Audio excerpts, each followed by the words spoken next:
missiles targets in the east. Welcome back. The news in details. President Abdel Fattah al-Sisi on Monday met with the Somali President Hassan Sheikh Mahmoud in Cairo. The meeting discussed means of enhancing bilateral relations and joint cooperation in various domains. The two leaders also exchanged views over several regional and international issues of mutual concern. Earlier, an official reception ceremony was held for the Somali president upon his arrival, as both leaders witnessed honor guards reception. Following their meeting, President Abdel Fattah al-Sisi and the Somali President Hassan Sheikh Mahmoud held a joint press conference. Addressing the conference, President al-Sisi said the visit reflects the deep relations binding Egypt and Somalia. President al-Sisi also congratulated the Somali President on holding the presidency, a step towards stability in the country, asserting that Egypt supports Somalia and was also one of the first countries that supported its independence. The head of state pointed out that both agreed on working together to reach stability in the African Horn. Al-Sisi also underscored that both sides agreed that unilateral measures taken by Ethiopia in the Ethiopian Renaissance Dam issue are dangerous, stressing that the two countries urged a binding agreement on filling and operating the Renaissance Dam. The talks tackled other files, including combating terrorism.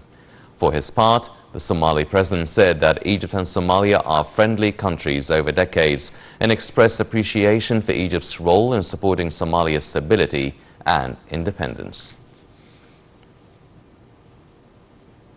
Minister of Defense and Military Production Mohammad Zaki approved the acceptance of new batches for the Egyptian Military Academy, which include colleges of the military, navy and air defense forces.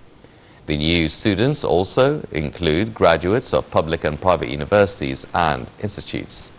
Director of the Military Academy, General Ashraf Salem Zahir, announced in a press conference the criteria and dates of acceptance for the new students from all categories for the academic year 2022-23.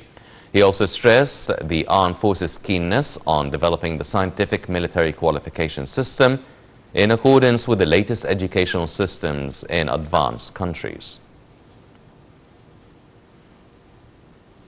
Within the framework of its strategy, the Interior Ministry continued its efforts to combat any types of illegal actions all over the country.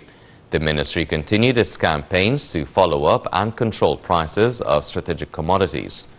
The ministry arrested a number of traders who used to hide strategic commodities, including food and petroleum products, to sell them in the black markets. In the field of hiding commodities, the ministry found 765 tons of subsidized commodities and about 38 tons of wheat, as well as more than 169 tons of food and non-food products, which were sold at overprice. The ministry also resumed efforts to regulate traffic movement in the main streets to prevent traffic jams, particularly in rush hours. Earlier, it also intensified the security presence at the taxi stops and fuel stations in all governorates following the increase in fuel prices. This comes to prevent exaggeration of passenger tariffs or monopoly of food products prices. Tunisians began voting on Monday in a referendum on a new constitution.